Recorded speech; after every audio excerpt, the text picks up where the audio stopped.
Information mercato, ça discute entre les dirigeants du Paris Saint-Germain et les dirigeants du FC Barcelone pour un échange Barcola contre Rafinha. Le PSG négocie un énorme échange. Le FC Barcelone ne serait pas contre cette idée. Apparemment, Hansi Flick, le coach du FC Barcelone, apprécie tout particulièrement Barcola et voudrait l'aligner la saison prochaine aux côtés de Lamine Yamal, Pedri et compère. Mais très clairement, le Barça préférait une vente de plusieurs centaines de millions d'euros pour Rafinha. Alors Barcola contre Rafinha, honnêtement, je ne sais pas si ce serait gagnant-gagnant. Pour moi, ce serait plus gagnant pour le Barça que pour le Paris Saint-Germain, sachant quand même que ça peut être gagnant pour le Paris Saint-Germain, vu que Rafinha sort d'une saison XXL avec le FC Barcelone, et qui pour moi s'adapterait idéalement au profil de jeu de Luis Enrique. Après, c'est à prendre avec des pincettes. On sait que depuis maintenant plus de 10 ans, il n'y a plus réellement d'échange. Mais en tout cas, c'est l'information de ce mardi 10 juin 2025. Barcola contre Rafinha. Le possible échange de fou qui pourrait avoir lieu dans les prochaines semaines. Information incroyable, Donnarumma pourrait quitter le Paris Saint-Germain dans les prochaines heures. Comme vous le savez, la liste officielle à rendre à la FIFA pour la Coupe du Monde des clubs se termine à minuit. Manchester City, qui est en train de faire un mercato de folie, veut absolument un gardien pour cette Coupe du Monde.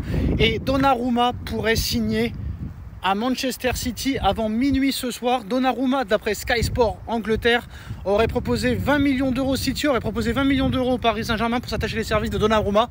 Sauf problème, c'est que les dirigeants du Paris Saint-Germain en veulent le double. Ils veulent 40 millions d'euros pour laisser partir Donnarumma. Donc le mercato se termine ce soir en vue de la Coupe du Monde des clubs.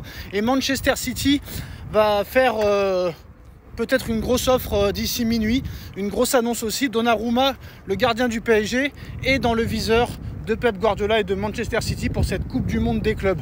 Donnarumma est arrivé gratuitement au Paris Saint-Germain à l'été 2021. Quoi qu'il en soit, tu ferais une plus-value. Mais c'est vrai que 20 millions d'euros après la saison qu'il vient de faire, pour moi c'est beaucoup trop peu. Et Paris a raison de vouloir 40 millions d'euros. En tout cas, même si ça ne se fait pas avant minuit ce soir, City pourrait poursuivre les discussions après la Coupe du Monde des clubs pour attirer Donnarumma dans ses filets, vu que la prolongation pour Donnarumma est au point mort entre Paris et lui. Voilà ce que c'est quand tu es champion d'Europe, tout le monde te veut. Le Real veut Vitinha, Joao Neves, Nuno Mendes, Manchester City veut Warren Zaïre-Emery, le Bayern Munich veut Bradley Barcola, et là Al Nassr veut recruter. Al Nassr, club de Cristiano Ronaldo, le club où joue Cristiano Ronaldo. Al Nassr veut recruter Fabian Ruiz cet été. Le PSG veut cependant garder son milieu de terrain. Luis Enrique le considère comme un élément crucial de l'équipe. Mais bon, comme vous le savez, même quand on dit intransférable, tout est vendable, tout est transférable. Quand tu dis intransférable, ça veut dire que tu veux un très très haut prix. Donc c'est simple, comme Barcola, très clairement. On l'a acheté 50, si vous le voulez, le Bayern c'est 125. Warren, si quelqu'un le veut, c'est 100 patates. Vitinha, c'est 150. Joao Neves, c'est 150. Fabian Ruiz, Al Nassr, allez, on commencera à discuter à partir de 100 millions, mais pas en dessous. Surtout l'Arabie Saoudite, ils ont de l'argent à plus savoir quoi en faire. Donc si vous voulez Fabian Ruiz, on est prêt à écouter les offres. On va écouter les offres à partir de 100 millions. À partir de 100 millions, je réponds au téléphone pour Fabian Ruiz, mais pas en dessous.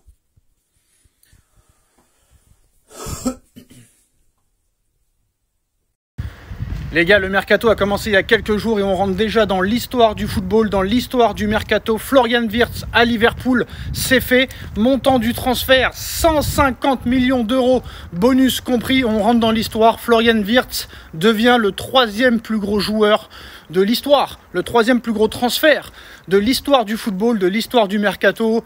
On se rappelle de Neymar qui tient toujours la première place avec ses 222 millions d'euros. 2e, Kylian Mbappé avec ses 180 millions d'euros. Florian Wirtz devient officiellement le 3e plus gros transfert avec ses 150 millions d'euros. Il va quitter le Bayer Leverkusen pour Liverpool. On le voyait à Madrid, au Real. On le voyait à Manchester City. On le voyait au Bayern de Munich. Et c'est finalement Liverpool qui remporte la timbale. Est-ce que ça veut dire que Mo Salah va partir? Est-ce que ça veut dire que Diogo Jota va partir? Est-ce que ça veut dire que Darwin Nunez va partir? Est-ce que ça veut dire que d'autres joueurs vont partir? C'est fort possible. Mais voilà, Florian Wirtz, 150 millions d'euros. Alors moi, pour moi, ça me paraît très cher quand même. Alors c'est vrai que c'est un très très grand joueur. mais il n'a rien prouvé encore au très haut niveau. Il a 0 match, très clairement, référence en Ligue des Champions. Il a 0 match référence avec l'Allemagne, que ce soit à l'Euro ou à la Coupe du Monde. Bon, tu me diras, Mbappé, c'était pareil à l'époque. Mais voilà, 150 millions d'euros pour Florian Wirtz. Si Wirtz vaut 150, combien vaut Yamal? Combien vaut Doué? Combien vaut Vitinha? C'est ça qu'il faut se poser comme question. Mais voilà, si Liverpool met 150 millions sur ce joueur, ça veut dire qu'ils y croient dur comme fer. Il n'y a plus qu'à passer la visite médicale. Mais voilà, Florian Wirtz à Liverpool, c'est fait, 150 millions d'euros. Et il faudra compter sur Liverpool l'année prochaine pour être favori pour la Ligue des Champions avec le PSG, avec le Barça, avec le Real et compagnie.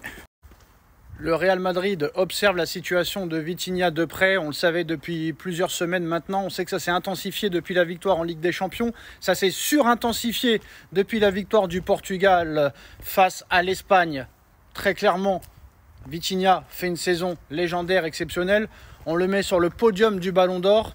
Et moi, réellement, en plus, c'est Pablo Gallego, un spécialiste mercato en Espagne. Moi, c'est vraiment, je vais vous dire la vérité, le transfert qui fait peur. Je pense que Neves va rester à Paris, que Ruiz va rester à Paris, que Nuno Mendes va rester à Paris.